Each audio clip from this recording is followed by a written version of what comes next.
Yes, and we're back. Welcome to day 9, the planning process group, the blueprint for success, turning objectives into an actionable plan. And today we're going to go over the longest process group that we have to cover. And we're not going to go through every single process because there's 24 processes to get through.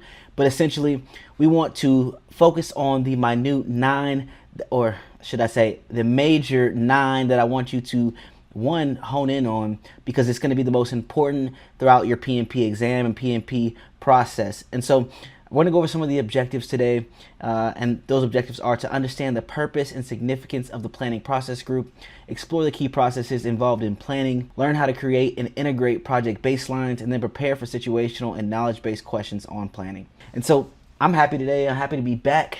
We finally got the book cover back there so you guys can see what it looks like. Obviously, at this point, you guys already have it in your hands, so I don't know what I'm talking about. But I'm feeling good. I got my coffee. And so we're going to go over this overview and then dive straight into the weeds for the key processes in the planning process group.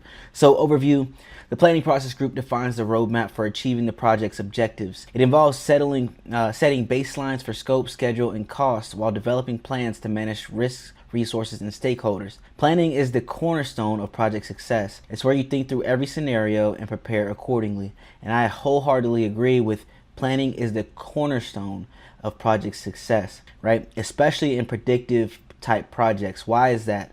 Well, you're going to put forth most of your effort in the planning phase in order to have a successful execution and monitoring and controlling phase. And if you aren't doing that especially specifically for projects that are using predictive methodologies, if you aren't doing that in the beginning, you're going to pay for it on the back end. And so I really want you guys to pay attention to this, because as you go through these process groups, you guys will see how they correlate with one another and how they nest within one another. And that's important, because as you understand how they nest within one another, you'll be able to clearly understand the full picture.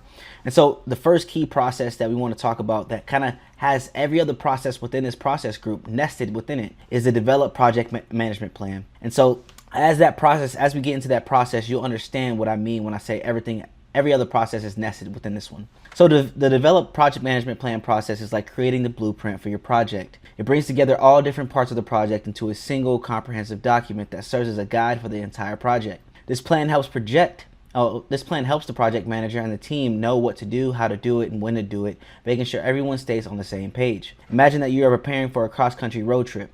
You need a detailed plan: which routes to take, where to refuel, what sites to see, how much to budget, and how long each leg will take. The project management plan is similar.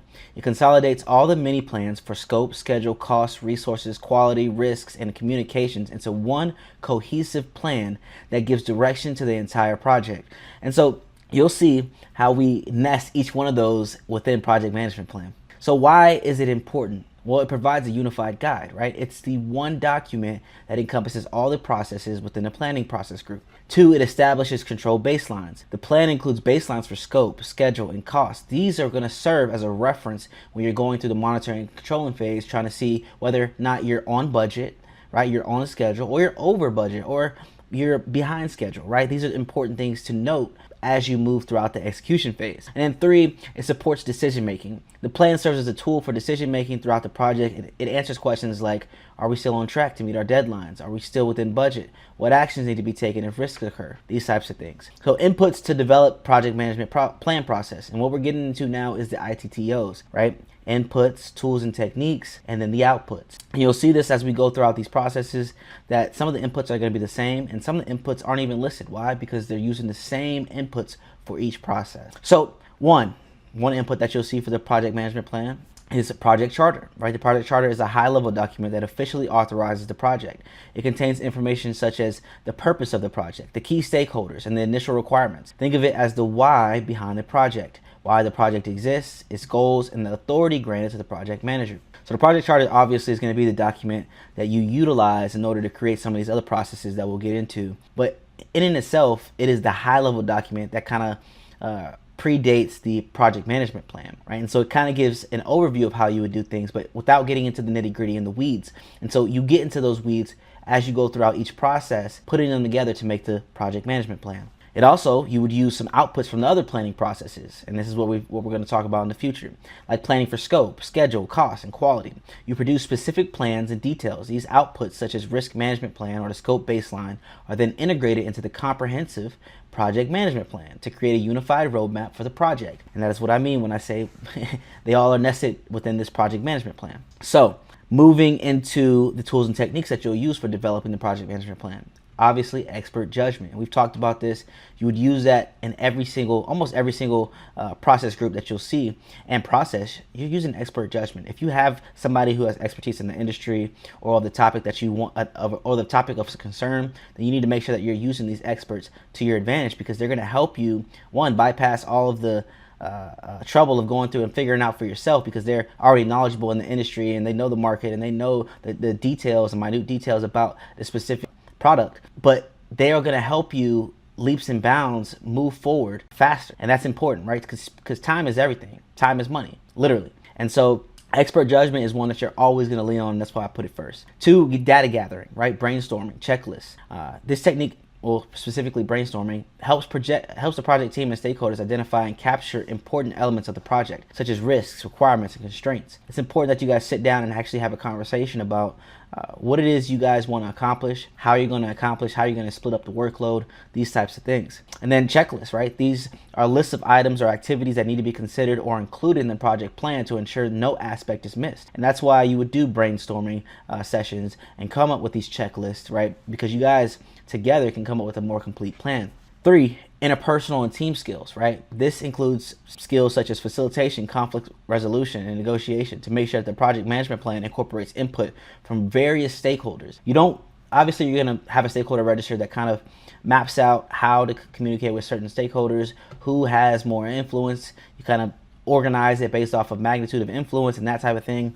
But you need to make sure that you create the input. You have input from multiple stakeholders. And that's important because you aren't just reporting to one stakeholder, right? Usually, right? You'll have multiple stakeholders that you have to report to, and if they don't feel like they're being heard, then they may be against it, right? When it comes down to actually implementing it, they may not help you follow through, and there's some things that they may not approve of later down the road. So an output from the developed project management plan process is the project management plan. And you'll see this, the process itself, right? Plan scope management. What are you coming up with? The scope management plan. Develop project management plan process. What are you coming up with? The project management plan. It's very simple. You just have to understand that the process itself, right, is the output as well. So just know that the process itself is the output as well. It's just one word is changed in front of it. Instead of plan scope management, it's scope management plan, right? It's just, anyways. So in summary, the project management plan serves as a guiding document for every aspect of the project.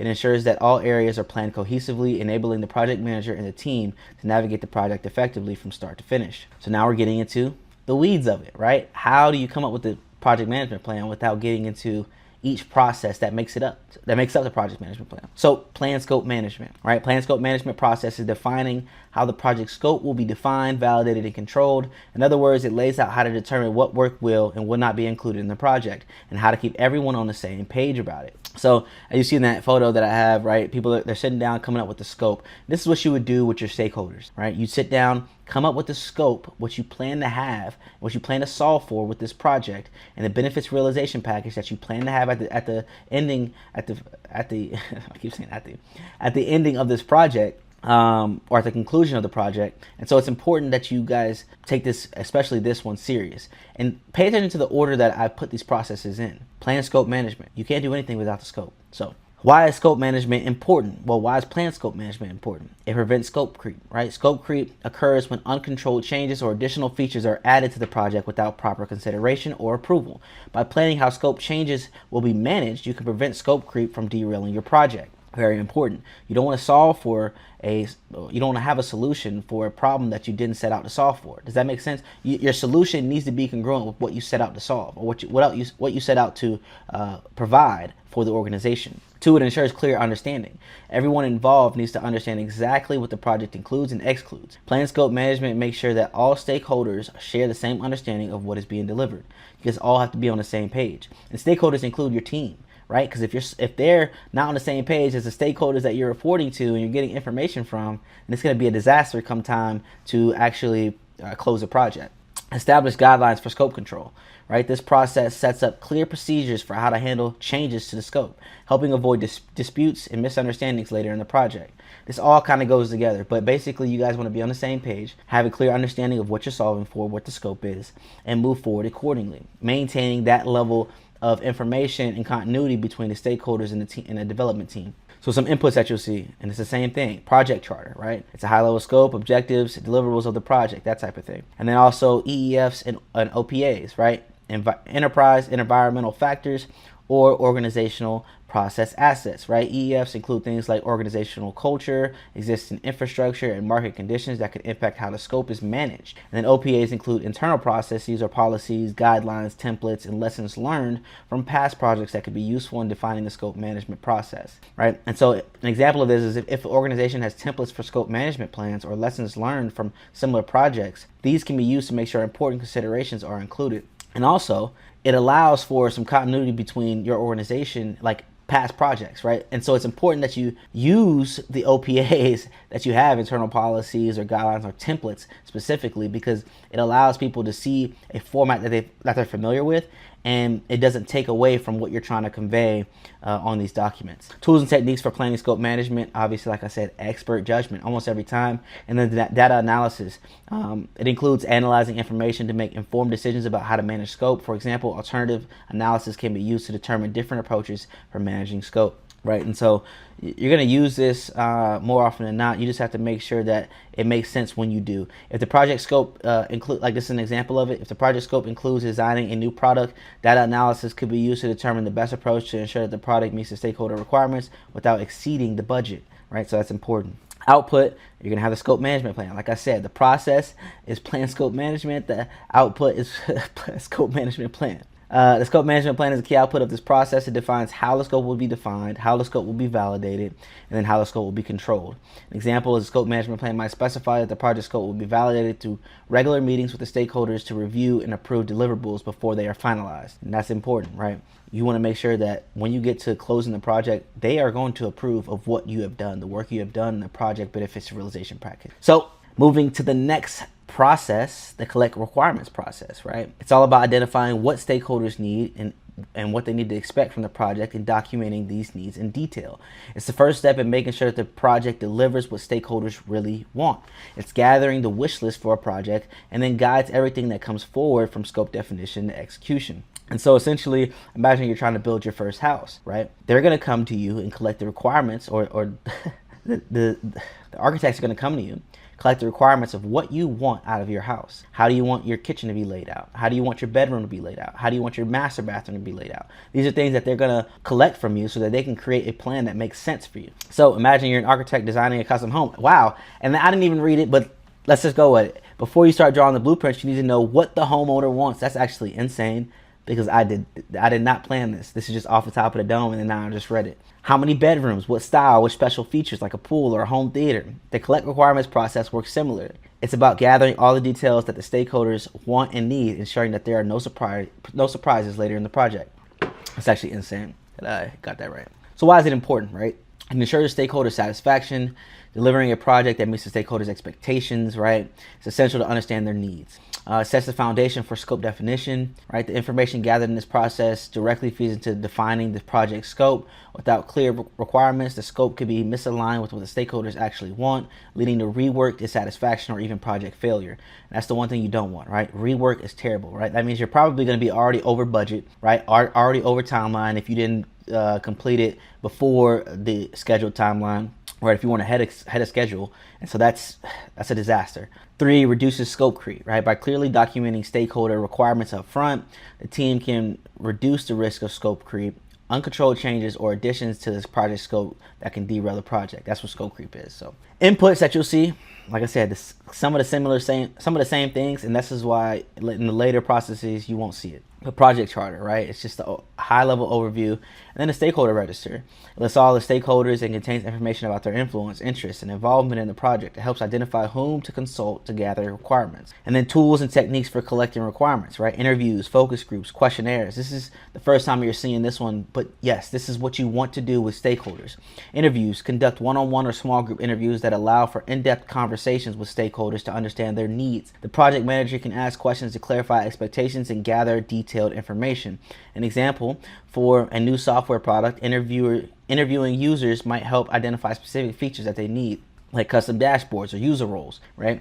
This is where you're going to get a lot of your information on how to attack the project when it comes to what the scope should be, but also what needs to be focused on or what should be prioritized within the project itself as a requirement in the scope. So you're going to use interviews, focus groups, right, where you bring together multiple stakeholders to discuss their needs in a structured setting. Questionnaires, where it's useful when there are many stakeholders and standardized information is needed. This can be distributed to collect input quickly. Also, another thing with questionnaires, right, you're able to gain information, but also you can create a format where stakeholders can give you information anonymously if they don't feel comfortable saying it in a focus group or a small group setting. Right? If they want to give you some more information later on, this is a better tool to use. And so it's important that you kind of use everything that's in your repertoire. Speak to stakeholders in the way that they want to be spoken to, because then you'll get the most out of them, especially when it comes to what they're requiring from this project or what they would like to see from this project. Data representation is another tool that you would use, right? Affinity diagrams. This helps you take a large number of ideas, group them together, making it easier to analyze. It's important. It's important that you use something like this to kind of put it on board. A lot of people are visual learners or visual thinkers, and so they'll be able to see something like this, group the ideas together, say, hey, this makes sense, let's move forward, right? If you're just talking about it without any type of conceptualization or visualization, it'll be hard for some people to kind of understand what direction we're moving in. So outputs of the collect requirements process. You have requirements documentation, right? It includes a detailed description of what the stakeholders need from the project. It might include functional requirements, like what the product should do, and non-functional requirements where like performance, reliability, right? That goes into quality, that type of stuff. 2, you'll have the requirements traceability matrix. It's a document that links each requirement to project objectives and deliverables. It ensures that every requirement is addressed and provides a way to track how each requirement is fulfilled throughout the project. An example of this is in a construction project, right? The matrix might link a requirement for energy efficient materials to the goal of achieving sustainability certification, ensuring that the project delivers on a specific stakeholder need. And that may be something that somebody brought up that they want to see come from this project, and this is a way to track how you're going to get there. So 4, this is the next process within the planning process group, define scope, right? And so what do you think you're going to get out of this? I'm not going to tell you, just I want you to think about it. The define scope process involves creating a detailed description of the project and its deliverables based on requirements collected. This is where you move from a broad, high-level requirements to a specific, well-defined scope that guides the work of the project, right? And so all of these processes are going into how you are going to come up with a solid, concrete scope that you can truly plan from, and get a work breakdown structure from, and create a schedule from, and create a cost baseline from. And this is important, and you'll see why. So why is defining scope important? Well, I'm about to tell you. It clarifies what is included and what is not. By creating a detailed scope statement, the project manager clearly defines what work will be done and what is excluded. This helps manage expectations and avoid misunderstandings. It's all about maintaining some sort of clarity between and continuity between the development team and the stakeholders, right? You guys want to make sure you're on the same page. That's important. And I keep saying things are important, but everything that I say is important. So just take it with a grain of salt. Provides a basis for project work, right? That's another reason why it's important. The scope statement becomes the foundation for all project activities, guiding what needs to be done. It is also used to develop the work breakdown structure. Wow, maybe I just said that. I don't know. And then 3rd, it reduces scope creep. With a well-defined scope, it's easier to manage changes. If a project or a stakeholder requests additional features that are not a part of the original scope, the project manager can refer back to the scope statement to determine if a change request is needed, right? And so you may be working on the project, and all the activities that you concluded needed to be done in order for you to be successful may not have included some additional things that a stakeholder may want, but the additional things that the stakeholder may want may fit into the scope. So you may be able to add it without even a change request. Maybe that was gibberish. Maybe you didn't understand any of that, and so we'll just move on. Maybe you did. Maybe you got what I was saying. So inputs to define scope. Requirements documentation, right? So you're going to have exactly that process that you had, that you just concluded from before, right? The output that you just had from the last process, you're going to use as an input for defined scope. So from the previous process, provides a detailed list of stakeholder needs and expectations and serves as the basis for defining the project scope, right? If the requirements documentation states that a new mobile app must allow users to track their fitness goals, this feature will be included in the project's detailed scope. Exactly. Project charter, again. OPAs, again, right? Tools and techniques that you'll see, defining scope. You'll see product analysis, right? That's used to understand the features and characteristics of the project deliverable. This may involve techniques such as product breakdown, value analysis, or system analysis. And some of these things that we're not necessarily touching on, we're just stating in here. If you have confusion with them, go ahead and highlight them.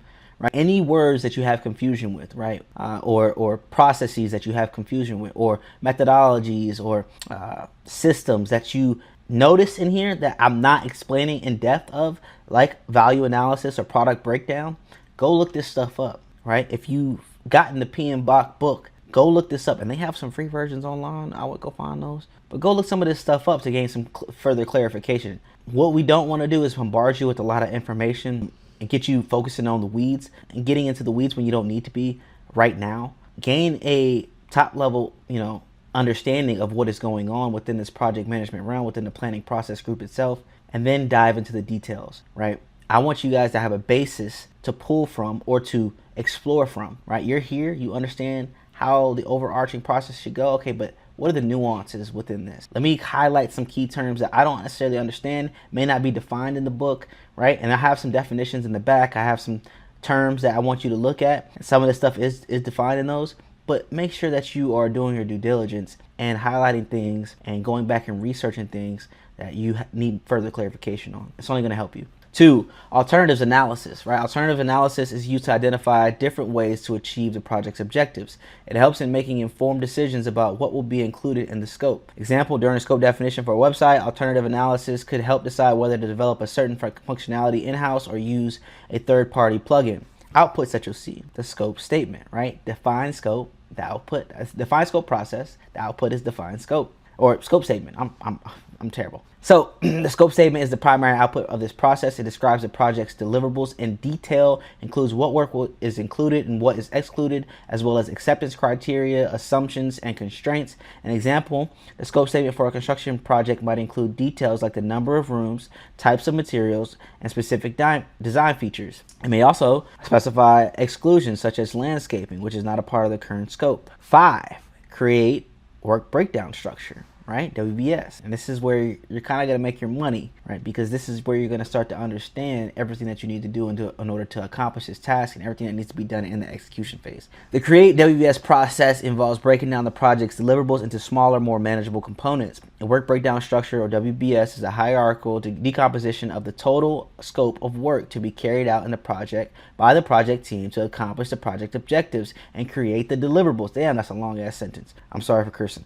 Essentially, it's like taking a big complex project and breaking it into smaller bite-sized pieces that are easier to manage. Imagine you're assembling a large Lego set. The instructions guide you through step by step by breaking the set into smaller pieces until you have manageable chunks that you can put together one at a time. The Create WBS process is similar. So, why is Create WBS important? It improves manageability. By breaking down the project into smaller, more manageable pieces, it becomes easier to assign, monitor, and track work. And that's the number one thing, right? You can assign, monitor, and track work using this. But also, right, on top of that, what's even more important, I know I said that was the most important. What's even more important is that it supports planning and estimation. This is a huge part of being a project manager. This is a huge part of setting yourself up for success. As a project manager, you can make or break yourself.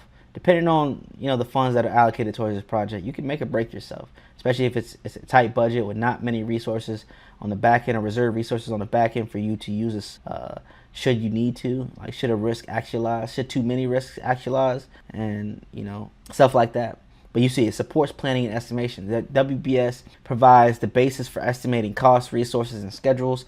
It is a foundation for many other planning processes such as cost estimation, schedule planning, and risk identification.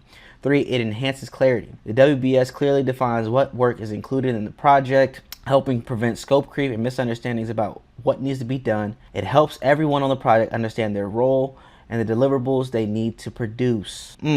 Inputs. Project management plan. The scope management plan, a component of the project management plan, provides guidance on how the WBS should be developed, structured, and controlled, right? And so you also use project documents, right? Project scope statement. This document provides a clear and detailed description of the project's deliverables, objectives, boundaries, informing the foundation for creating WBS.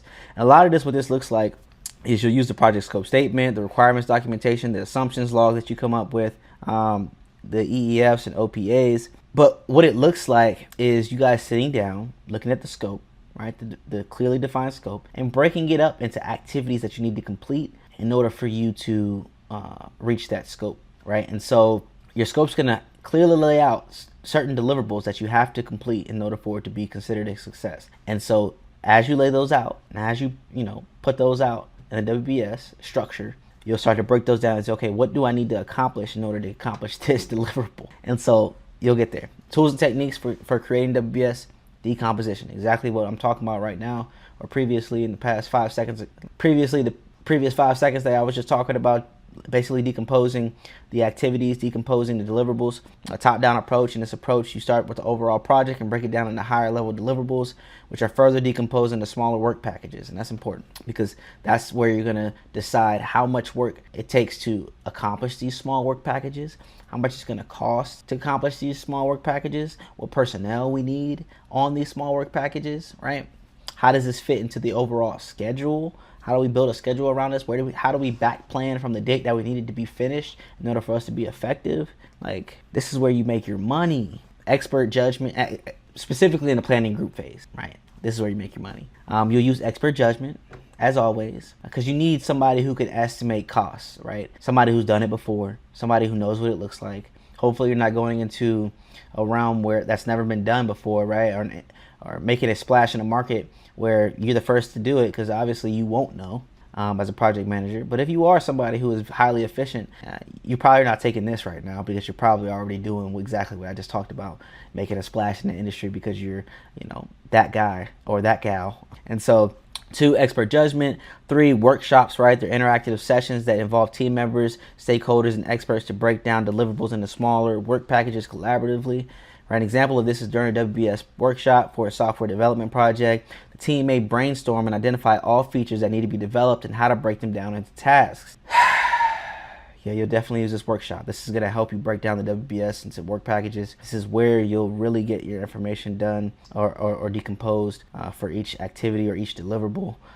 Yeah, you'll spend a lot of time there. Outputs: work breakdown structure, and then the WBS dictionary. And we haven't talked about this, but the WBS dictionary provides a detailed information about each work package, includes descriptions, responsible parties, schedules, resources needed, and acceptable criteria. It serves as an extension of the WBS, giving more context and clarity about each component. WBS is basically a document that you would look at and say, okay, well, this is the activities that I need to do, but it doesn't necessarily break it down. This is what the WBS dictionary is for. It gives you a more in-depth look at what each work package is and how to accomplish it. So moving into the next process, plan, schedule, management process. And what do you think you're gonna get from this? Just save your guess for the end of this process. The plan, schedule, management process is about defining how the project schedule will be created, monitored, and controlled throughout the project lifecycle. This process results in a schedule management plan that serves as a guide for creating the project schedule, determining how progress will be tracked, and how adjustments will be managed. So imagine this: you're organizing a large family reunion and you need to create a schedule for activities, meals, and games. Plan, schedule, management is like deciding how you'll build that schedule, i.e. using a calendar, how you'll make sure everyone knows the plan, and what you'll do if something changes, like if rain disrupts an outdoor activity. This process ensures that the project schedule is realistic, well communicated, and adaptable. Why is it important? Provide structure and guidance. I'm not going to get into more depth. Provide structure and guidance, supports on-time delivery, enhances communication. Why is having a management plan for how you're going to maintain your schedule important? You guys understand that. Inputs to plan schedule management. So like I said before, project charter, project management plan, project documents, right? Project scope statement, requirements documentation, assumptions log, EEFs, OPAs. It's kind of all the same stuff. Tools and techniques that you'll use, expert judgment, analytical techniques, right?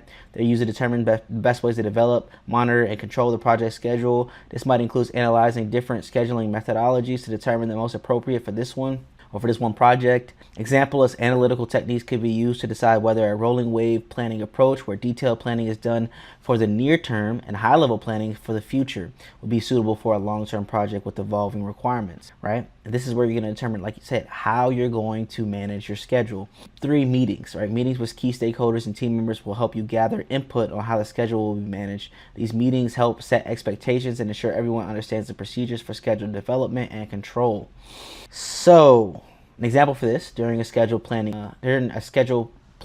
meeting, stakeholders might discuss the importance of using Gantt charts to visually track progress of key deliverables. Also, not mentioned in here, but you might use the PMIS system, or project management information system, that will help you manage your schedule and help your stakeholders see how the schedule is being managed, if that makes sense. They'll have access to where you are, how you're moving, what you're doing to maintain the schedule, those types of things. They'll have access to all these documents, Gantt charts that show the status of the project itself, those things. Outputs of the planned schedule management process. Schedule management plan. Did you guess that? Schedule management plan? Yeah. It's the primary output that serves as a detailed guide for creating, managing, and controlling the project schedule. It outlines the scheduling tools to be used, the level of detail required, and how progress will be tracked. Key components: the scheduling tools and techniques, units of measurement, right? It defines the units of time to be used, such as hours, days, or weeks, which ensures consistency in time tracking. Control thresholds. It establishes thresholds for when corrective action is needed, such as if a task is delayed by a certain number of days. An example in the schedule management plan is for a construction project. It might be specified that work packages will be tracked on a weekly basis, and that schedule variance exceeding 5% will trigger corrective action. Yeah, that's just an example for you to follow up on, but it makes sense, right? You're gonna have certain triggers for whether or not you're on track, on schedule, you're behind schedule, you're ahead of schedule, right? You're gonna have triggers for those things. Apologize, my puppy's caged up right now. He's in his kennel and he whines. He might need to use the bathroom. I'm gonna take him out. You gotta go pee-pees? Come on. Come on.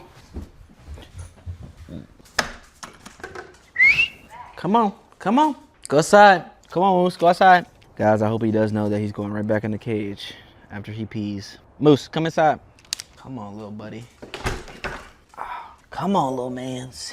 Come on, Coral. Y'all, this is my little mans. He's nice. He's lovely. I'm gonna train him to be a bird dog. He is a bird dog, but I'm gonna train him to be a good bird dog. Ugh. Go ahead and go in the cage, buddy. Go to sleep. He just turned 10 weeks old, so hopefully he doesn't cry too much. So we can get through this. We're almost through. We have 3 more processes to go over. So 7, plan cost management process, right? It involves defining how the project costs will be estimated, budgeted, managed, monitored, and controlled. The main output of this process is the cost management plan. Wow. Which sets the guidelines for all cost-related activities throughout the project lifecycle.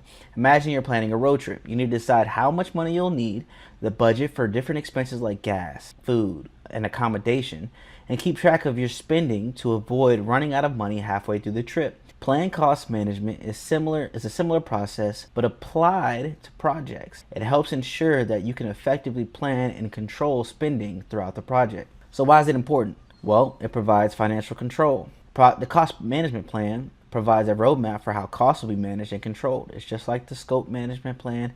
It's just like the schedule management plan. It's only for costs. However, you do use different tools in order to analyze how you will what would trigger risk mitigation. However you use. I'm over here blanking. So why is it important? It provides financial control. The cost management plan provides a roadmap for how costs will be managed and controlled, which helps ensure the project stays within budget.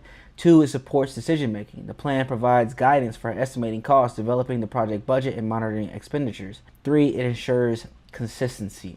By establishing policies and procedures for cost management, the project team ensures that all cost-related activities are carried out consistently. This prevents misunderstandings and discrepancies in how costs are estimated and tracked.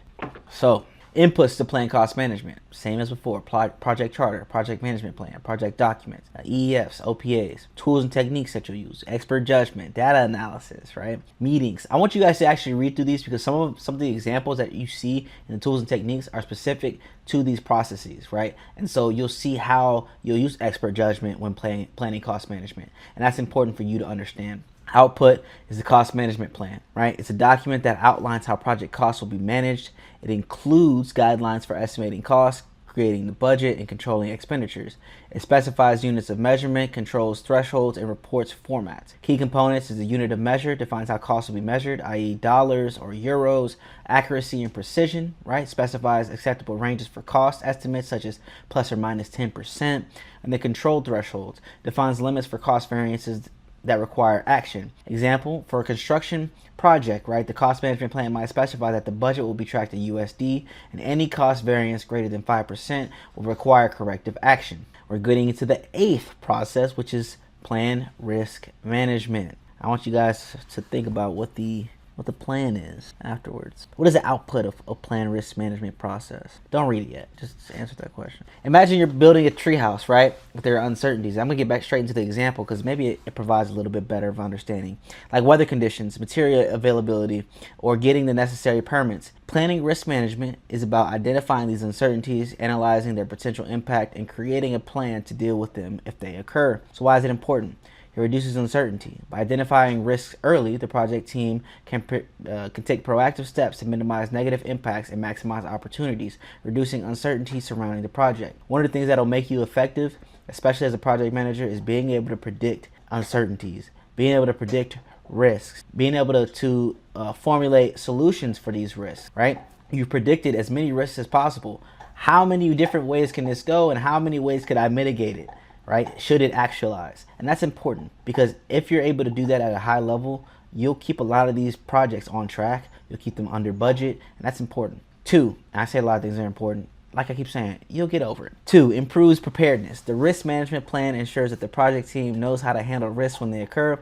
This improves the project's resilience and ability to adapt to changes. 3, it optimizes resources. By understanding the potential impacts of risks, the project team can allocate resources more effectively, whether that's time, money, or people to manage those risks. Inputs that you'll see, it's the same inputs: project charter, project management plan, project documents, EEFs, OPAs, tools and techniques, expert judgment, data analysis, right? These are all used differently in each process, but make sure you read through this so that you understand how the examples give you some key input into what this process may need in terms of expert judgment or data analysis. And then meetings, right? Meetings with stakeholders are crucial to understanding their concerns and expectations about project risks. You're using all the same stuff. Outputs that you'll have is a risk management plan. It defines how risks are identified, analyzed, responded to, and monitored. It includes roles and responsibilities for risk management, risk categories, risk probability and impact definitions, and then risk thresholds. Key components is risk categories. Groups risks into categories such as technical, financial, or environmental to help identify potential risks. Definitions of probability and impact provides a scale to assess how likely a risk is and how severe the impact would be. And that's kind of similar to what we use in the military called a DRAW, right? A deliberate risk assessment worksheet. And on that, you'll have the same thing. It provides a scale to assess how likely the risk is to occur, the magnitude of the risk, right? So how damaging it is should it actualize, and then basically your risk mitigation technique, and then should it actualize, what the magnitude is after you've implemented the risk mitigation technique. And then you'll have the risk tolerance, defines how much risk the project is willing to accept, right? And that's something that we also have on our deliberate risk assessment worksheet, where it'll tell the overall risk with this deliverable or this process or this activity. An example, for a software project, the risk management plan might include risk categories like technical complexity, schedule risks, and regulatory compliance. Important things to note. And then 9, plan stakeholder engagement process. What's the output for this one? That's right, stakeholder engagement plan, which defines how and when stakeholders will be involved and how their expectations will be managed. Imagine you're organizing a community event. You have a variety of stakeholders, sponsors, volunteers, local authorities, and attendees, each with different interests. Planned stakeholder engagement helps determine how to communicate with each other or each of these groups and keep them engaged, ensuring that the event is successful and everyone's expectations are met. So why is it important? It fosters stakeholder alignment. You need to make sure that they're aligned and they have a clear understanding of what is going on. Engaging stakeholders effectively helps ensure that their needs and expectations are aligned with the project's objectives. This alignment is critical for project success. 2, it builds trust and support. When stakeholders feel heard and informed, they are more likely to support the project. Stakeholder engagement plan helps maintain open lines of communication, builds trust, and reduces resistance. You want to have a good relationship with each stakeholder involved in the project. It also reduces project risks. Engaged stakeholders are more likely to provide valuable input, identifying potential risks early and helping resolve issues. So tools and techniques that you'll use: stakeholder analysis, right? Stakeholder analysis is used to understand each stakeholder's influence, interests, and expectations. It helps determine the best way to engage each stakeholder to ensure their needs are met and their influence is managed, right? So you have your stakeholder register, and then you have this plan, right? The stakeholder analysis tool that you would use in order to create a system of engaging with each stakeholder. Data representation. So techniques such as power interest grids are used to categorize stakeholders based on their level of influence and interest in the project. This helps in planning the right level and type of engagement for each stakeholder group. And then meetings. Meetings with the stakeholders help gather input on how they prefer to be engaged and what level of involvement they expect to have in the project. This helps tailor engagement strategies accordingly and also gives you an understanding of what your expectations should be of the stakeholder themselves. Output of the planned stakeholder engagement process is what? The stakeholder engagement plan, right? So it outlines the strategies for engaging stakeholders throughout the project. It includes information on the level of engagement desired for each stakeholder, communication methods, and the frequency of the interactions. Key components: engagement strategies, communication methods, frequency of communication. Wow, saying the same thing over and over again. Why? Because I want you guys to truly understand that this is the core of what the stakeholder engagement plan is. This is at the core of the stakeholder engagement plan. And so an example of this is for a software development project. The stakeholder engagement plan might specify that the product owner will receive bi-weekly updates, while end users will be engaged during monthly review sessions. So common tools that you'll see and techniques that you'll see in planning, and this means that we're moving away from the processes, as those are the main ones that I want you to focus on, and moving into kind of the summary of this day. So expert judgment, right? It relies on experience and knowledge of SMEs to develop plans. You have some SMEs around you. If you don't, you have to figure out how to resource some, because it's important that you have some subject matter experts in each project that you work on as you're consulting and gaining information on what a realistic schedule and timeline looks like, what realistic costs look like, right? These are things that are important for you to understand. How likely is it for you to get these materials in this time frame? Decomposition, right? Used to break down complex project deliverables into smaller manageable components. And the critical path method identifies a sequence of tasks that determine the project's duration, right? There are certain tasks that need to be done in conjunction, in sequence, and that creates the critical path method, right? Whatever activities or work packages need to be done together or need to be done in sequence is going to determine how long the project is going to take itself. Baselines in planning. The planning process group establishes 3 critical baselines: scope baseline, schedule baseline, cost baseline, right? These are very critical to how you look at the execution phase and how you document and evaluate and whether or not you issue changes in the monitoring and controlling phase. An example is for marketing campaigns. The baseline would include the expected deliverables, timeline, and budget, right? Challenges in planning process group. Incomplete requirements. Missing or vague requirements lead to rework or scope creep. Solution is to use stakeholder interviews and workshops to clarify the needs. If you don't understand exactly what is required of you, make sure that you get some understanding from the stakeholders and make sure they have a consensus on what they want from you. 2, unrealistic timelines and budgets. Setting baselines that cannot be met leads to project failure. Solution is to validate the assumptions and consult experts during estimation. Experts are always your friend. SMEs are always your friend. Use them to your advantage. 3, inadequate risk planning. Overlooking risks increase the likelihood of delays or failures. Solution is to conduct comprehensive risk identification and analysis early. The more risks you can learn or identify early on, the better your project's going to be, because the more risk mitigation techniques you can implement and have ready should the risk actualize. And then practice scenarios, right? We're finally getting into the practice scenarios and probably practice questions. I want you guys to read through this stuff yourself. And as we go through these practice questions, moving on from this day forward, we have 10 questions that we want you to go through specifically. We taught you how to go through them. Read the questions thoroughly. Read the answer choices. Read the questions again, right?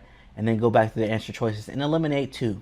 Eliminate two initially, and then move through and decide between the last two. So read through the practice scenario and understand the scenario, right? Think about how you would answer it, and then read the answer insight to see how PMI wants you to think. And so as you make your way through those, I'm gonna let you pause the video and get through that and come back. So hopefully that wasn't too hard. We're gonna do the end of day reflection. The planning process group lays the foundation for effective execution and monitoring, reflecting on the past projects. That's the end of day reflection. The planning process group lays the foundation for effective execution and monitoring. Reflect on your past projects, right? Did you establish clear baselines? Were risks and stakeholder needs adequately planned?